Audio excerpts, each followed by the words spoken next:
জাতীয়তাবাদী দল আমাদের নেতা প্রাণপ্রিয় নেতা তারুণ্যের অহংকার তারেক রহমান উনি জাতির সামনে গত 13ই জুলাই 2023 31 দফা সংস্কার কর্মসূচি ঘোষণা করেছেন এই রাষ্ট্রীয় কাঠামো মেরামতের জন্য। এবং এইটি কেন আপনারা জানেন যে দীর্ঘ 16 বছর আওয়ামী লীগ রাষ্ট্রীয় ক্ষমতায় থেকে দেশের প্রশাসনিক ব্যবস্থা, আইন ব্যবস্থা, বিচার বিভাগ, পুলিশ বিভাগ প্রত্যেকটি সেক্টরকে যেভাবে ধ্বংস করেছে, সেই ধ্বংসযজ্ঞ থেকে এই দেশ এবং জাতি যাতে মুক্তি পেতে পারে সেই কারণে কিন্তু 31 দফা সংস্কার কর্মসূচি উনি ঘোষণা করেছেন। এবং আমরা কুষ্টিয়ার ত্যাগী, পরীক্ষিত, বঞ্চিত নেতাকর্মীদের পক্ষ থেকে আজকে কুষ্টিয়া শহরে এই 31 দফা সম্বলিত লিফলেট আমরা বিতরণ করছি, জনগণকে জাগ্রত করছি, জনগণকে উদ্বুদ্ধ করছি যে আমরা বিএনপি ভবিষ্যতে কি চাই। এই 31 দফা কর্মসূচির মধ্যে অনেকগুলো দফা রয়েছে। ধরেন এখানে ন্যায়পাল, যে আপনার যে প্রশাসনিক যে কারাপশন, দুর্নীতি হয়, শহীদ রাষ্ট্রপতি জিয়াউর রহমান 1980 সালে সংবিধানের 77 অনুচ্ছেদে যে ন্যায়পাল নিয়োগের কথা বলেছিলেন সেটি কিন্তু বাস্তবে আজও রূপান্তরিত হয়নি। সেই তারেক রহমান চাচ্ছেন যে সেই ন্যায়পাল নিয়োগ করতে সংবিধানের 77 অনুচ্ছেদ অনুযায়ী।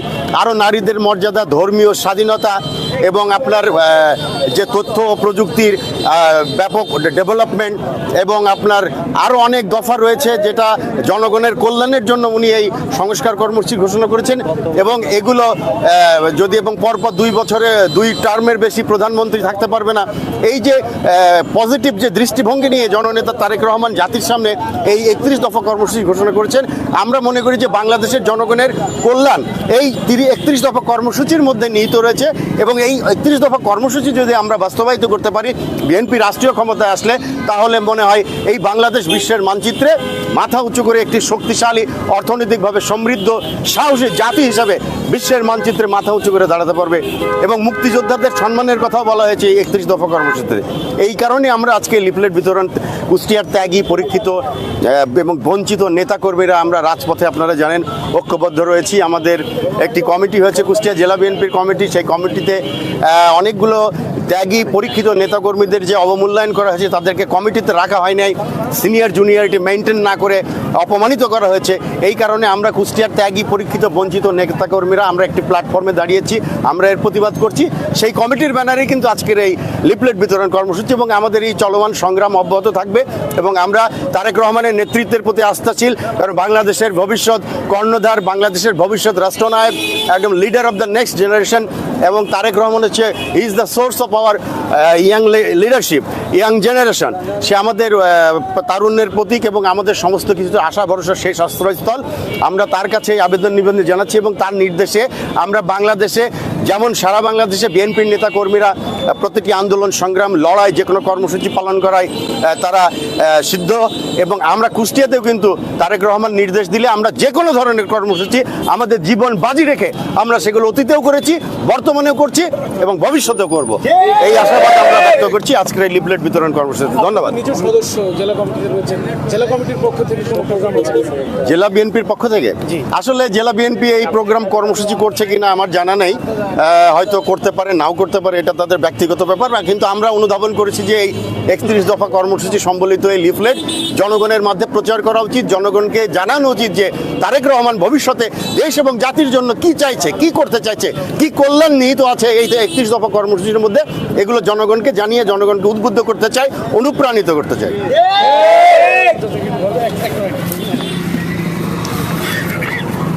31 দফা বাস্তবায়নের জন্য আজকে যখন লিফলেট বিতরণ করছেন, পরবর্তীতে যদি কোনো কর্মসূচি থাকে কেন্দ্র থেকে বা আপনারা এটাকে বাস্তবায়নের জন্য আসলে মাঠে থাকবেন কিনা? বিসমিল্লাহির রহমানির রহিম। 31 দফার ব্যাপারে উভয় সব বলে দিছে। আমি কিছু কথা বলতে চাই যে বিগত দিনেও আমরা মাঠে ছিলাম, খালি কুষ্টিয়াতে না, সারা বাংলাদেশে দল যেখানেই ডাক দিছে আমরা আমাদের মতন করে সেখানে অংশগ্রহণ করছি। এবং সেই ফুটেজগুলো দেখলে আপনারা বুঝতে পারবেন যে আমরা কতটুকু দলের জন্য কাজ করছি। এবং সামনেও যে প্রোগ্রাম আসবে ইনশাল্লাহ, এর আগে আমি বলেছি আমরা সবাই, আমরা যারা বঞ্চিত, যারা আছি এই কমিটি থেকে, তারা আমাদের সর্বাত্মক মানে এটা আমরা দিয়ে দেবো দলের জন্য। আমি একটা কথা বলতে চাই, খুব দুঃখজনক একটা কথা, এই যে 31 সদস্যের যে জেলা কমিটি দিছে, কালকে দেখলাম তারা একটা সাংবাদিক সম্মেলন করছে। ওখানে শ্রদ্ধেয় বড় ভাই, আমাদের খুব কাছের বড় ভাই কুতুব ভাই, উনি একটা কথা বলছে। তাদেরকে তো আমি একটা কথা বলতে চাই, তাদেরকে দায়িত্ব দেওয়া হয়েছে কি কারণে? দলটাকে গোছানোর জন্য, কমিটি করার জন্য। সুন্দরভাবে সবাইকে নিয়ে একসাথে কাজ করার জন্য, কিন্তু উনি কিছু কথা বলছে যে বালি খেকো, এটা আমরা হয়তো আপনাদের কাছে প্রশ্ন রাখছি, বালি খেকো অর্থ কী? টেন্ডার বাস এই জাতীয় কিছু ইঙ্গিত করছে, কাদের উদ্দেশ্যে উনি বলছে এটা আমি জানি না। উনার কি এই দায়িত্ব, দল থেকে কি এই দায়িত্ব দেওয়া হয়েছে, এই দায়িত্ব দিছে, কে কোথায় টেন্ডারবাজি করছে, কোথায় বালি খাচ্ছে, কোথায় কি করছে, তার উদ্দেশ্যে আমি একটা কথাই বলবো, 18টা বছর আওয়ামী লীগ সরকার যখন সারা কুষ্টিয়া জেলায় বালি হাট ঘাট সব লুটপাট করে খাইছে, উনার একটা স্টেটমেন্ট কিংবা উনার একটা কথা কোনো জায়গায় উনি বলছে কিনা, এটা তার কাছে আমার একটাই অনুরোধ, একটাই প্রশ্ন, তাহলে এখন যদি কোনো জায়গায় দলীয় ছেলেপেলে কিছু করেও থাকে, করে কিনা আমি সঠিক না, বৈধভাবে করেও থাকে, কিন্তু সেই জায়গায় সে কেন বিরোধিতা করছে, কেন মিডিয়ার সামনে দেশে বিদেশে এইভাবে একটা দায়িত্বশীল দলের দায়িত্বশীল জায়গা থেকে দলের ভাবমূর্তি নষ্ট করছে, আমি এটা ব্যক্তিগতভাবে মনে করি। এবং ইনশাল্লাহ আমরা সবাই, আপনি যে প্রশ্নটা করলেন, সামনে দল আমাদেরকে যে কোনো প্রোগ্রাম দিলে ইনশাল্লাহ আমরা ঝাঁপাই পড়বো সেই প্রোগ্রাম। কমিটিতে স্থান না পাওয়ায় কর্মী সংকট দেখা যেতে পারে বলে কোনো সম্ভাবনা রয়েছে কিনা?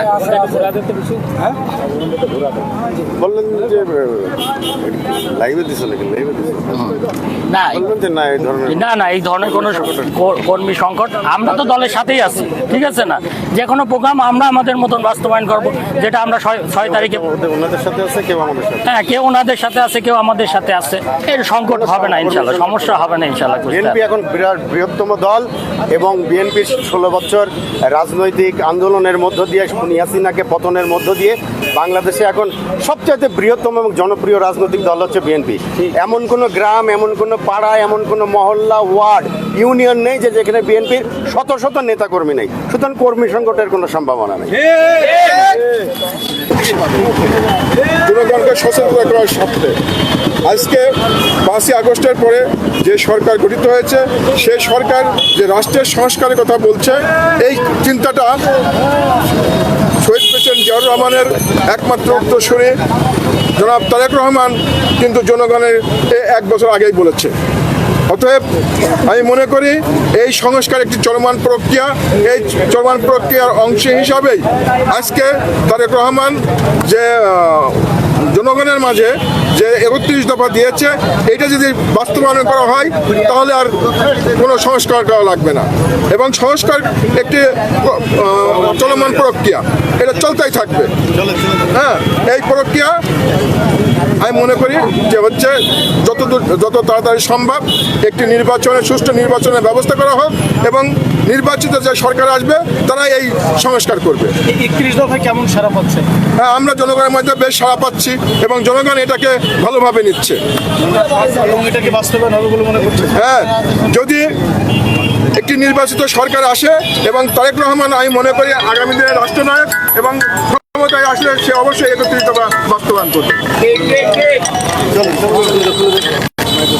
একটা হাঁটা ফুটেজ নিয়ে দেখেন।